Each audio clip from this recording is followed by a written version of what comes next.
इंसान घमंड अपने अच्छे समय में दिखाता है और उसका खामियाजा उसको अपने बुरे समय में भुगतना पड़ता है। आप सबके जीवन में कुछ ना कुछ तकलीफ है, तो इससे घबराना क्या है। अगर रात अंधेरी है तभी तारों के चमकने का अहमियत भी है।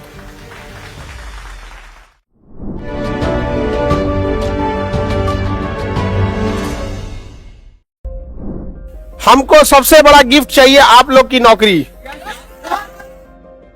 समझ में आ गया कि नहीं आ गया?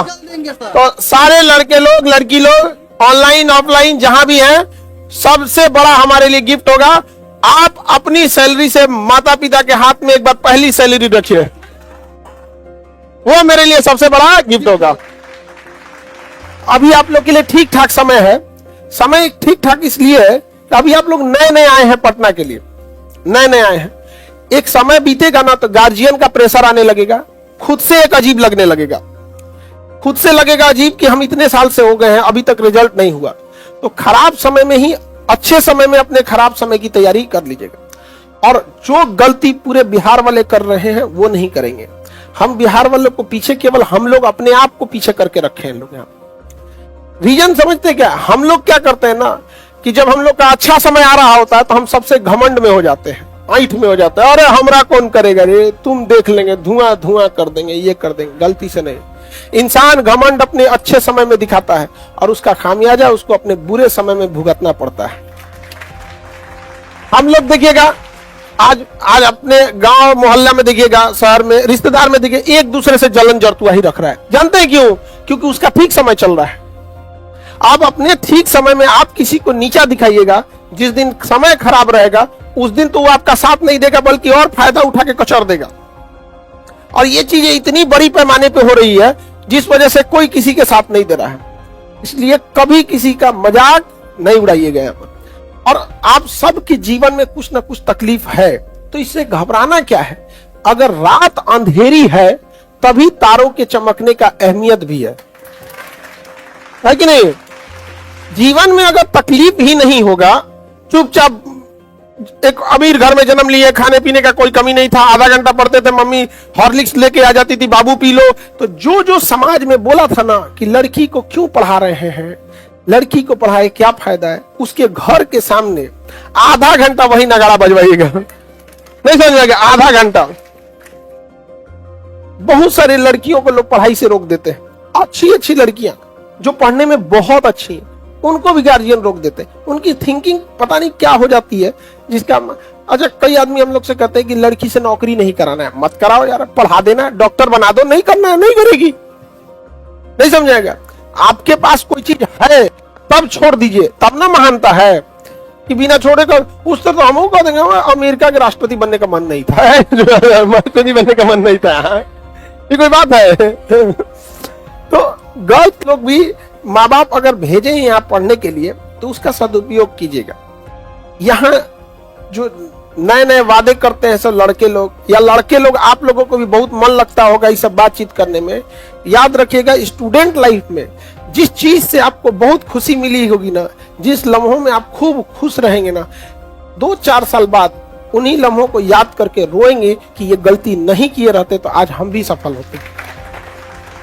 हम लोगों के पास देखो, पढ़ाई बहुत टफ नहीं है। दुनिया का सबसे आसान काम है पढ़ना और पढ़ाना। हम लोग का उद्देश्य है कि एजुकेशन को कैसे भी करके एफोर्डेबल बनाया जा सके। हर चीज का कुछ ना कुछ उद्देश्य होता है। कोई पैसा कमाने के लिए, कोई फेम कमाने के लिए। हम लोग का उद्देश्य है हम लोग व्यवस्था चेंज करें। जैसे अभी आप गौर से देखेंगे, अब एक व्यवस्था, एक दौर आ चुका है जब सब लोग का कहना है कि एजुकेशन को व्यापार मत बनाइए। एक समय था कि जिन टीचरों का शकल देखने के लिए 2 लाख रुपया दिल्ली और कोटा में जाके देना होता था, आज वो शिक्षक आपके शहर में आके महज कुछ पैसों में पढ़ा के जा रहे हैं कि नहीं जा रहे हैं? तो एक व्यवस्था में चेंज लाए हम लोग।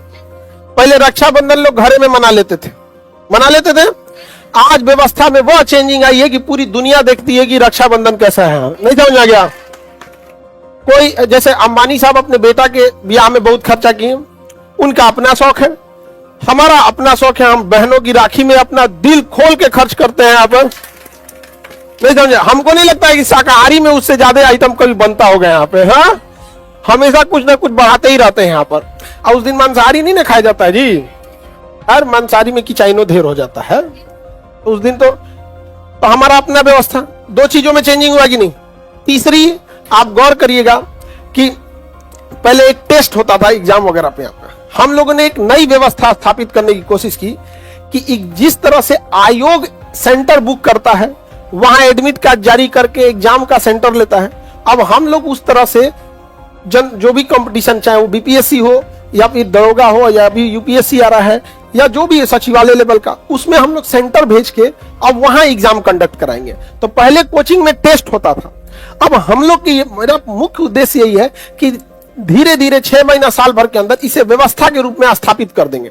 अब कोचिंग में टेस्ट होगा और सेंटर पे जाके क्या देना पड़ेगा, एग्जाम, उसके लाखों रुपए खर्च आते हैं, मतलब अमूमन 10-12 लाख रुपए आते हैं एक बार टेस्ट कंडक्ट कराने के लिए, एक बार एग्जाम कंडक्ट कराने के लिए, सेंटर बुक करना, पुलिस फोर्स देखना, फिर वहां हर चीज का एक एक बेंच पे, यहाँ पे एक व्यवस्था स्थापित हुई कि नहीं हुआ। पहले लगता था कि कोचिंग में पढ़ाई होती है, आज भी पटना का जितना भी बड़ा अस्पताल हो, जब उसके यहाँ ब्लड खत्म हो जाता है तो लोग कहते हैं कि चल जाओ भैया, लास्ट ऑप्शन चल जाए यहाँ खान सर के पास, लास्ट ऑप्शन जाए यहाँ पे, यहाँ आज के ले जाए, यहाँ पे होता है। उसके 1-8% होते होंगे जो मिसयूज के लिए भी आ जाते होंगे। हालांकि अनुभव हमें सिखा दिया है कि अब कोई आता है तो हम कहते हैं कि भैया देखो, हमको एक पूरा डॉक्टर का प्रिस्क्रिप्शन से अब हम लोग को भी पता चल जाता है कि हाँ भैया इनको सच में जरूरत है कि नहीं है। तो एक व्यवस्था चेंज हुआ कि नहीं हुआ।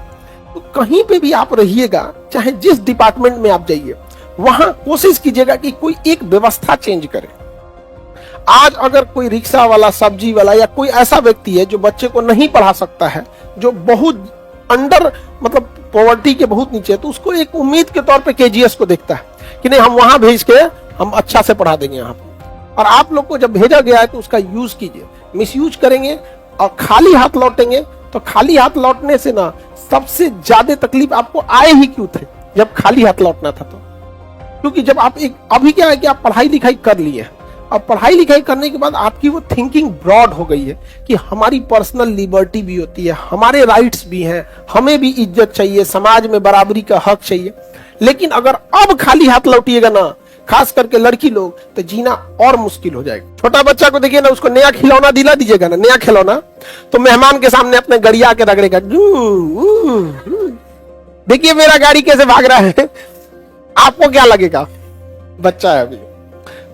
उसी तरह से अभी कई लड़कों मोटरसाइकिल है लेके ऐठ रहा है, वो सभी अभी बच्चा है आप। लेकिन कुछ भी कर सकते हैं, एज का कोई बाउंडेशन नहीं है, लेकिन पढ़ाई के लिए बाउंडेशन हो जाता है, फिर आपको खुद से अजीब लगेगा, तो दोबारा मन भी नहीं लगेगा पढ़ने के लिए।